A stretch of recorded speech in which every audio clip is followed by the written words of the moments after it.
Come running like a prodigal.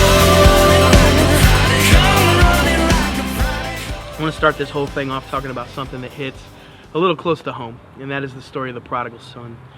In Luke chapter 15, verse 11, it starts and tells the story of this young man that is wasteful. That's what a prodigal means. He was given everything, his inheritance up front, and he wasted all. And he finds himself at the lowest of low, sitting next to the pigs, and he realizes they have it better than he does. And so he sulks back home. He comes back home, not knowing what to expect, just ready to be a slave in his father's fields. Then verse 20 says this, "So he got up and went to his father. But while he was still a long way off, his father saw him and was filled with compassion for him. He ran to his sons, threw his arms around him, and kissed him." That's it. That's what Christ gives us. When we sulk our way back home, when we ask for his forgiveness, it's over. It's done. We are forgiven. And he throws his arms around us. He kisses us and welcomes us home. I love that image. And I was just reading the other day one of my favorite books of all time, The Lion, the Witch, and the Wardrobe, from the Chronicles of Narnia series. And I love that book. There's so many great characters. Mr. Beaver, Mr. Tumnus, all these great names.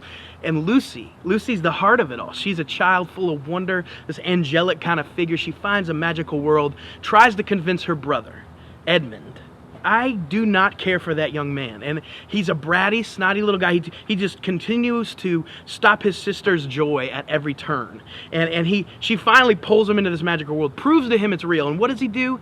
He betrays her for like Turkish delight. I've had Turkish delight. And I think the reason I hate Edmund is because I probably would have traded my brother for Turkish delight, because it's delicious.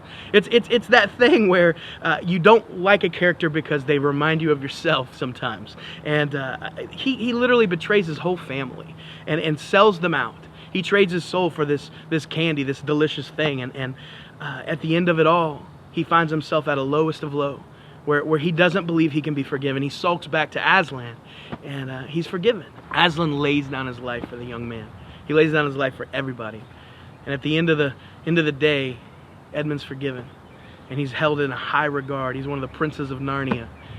All that being said, I love that story. It's another great reminder of the prodigal, that even when we feel like we've traded our soul away, we can still be forgiven. It's not too late. Today is the day. And what are you trading your soul for?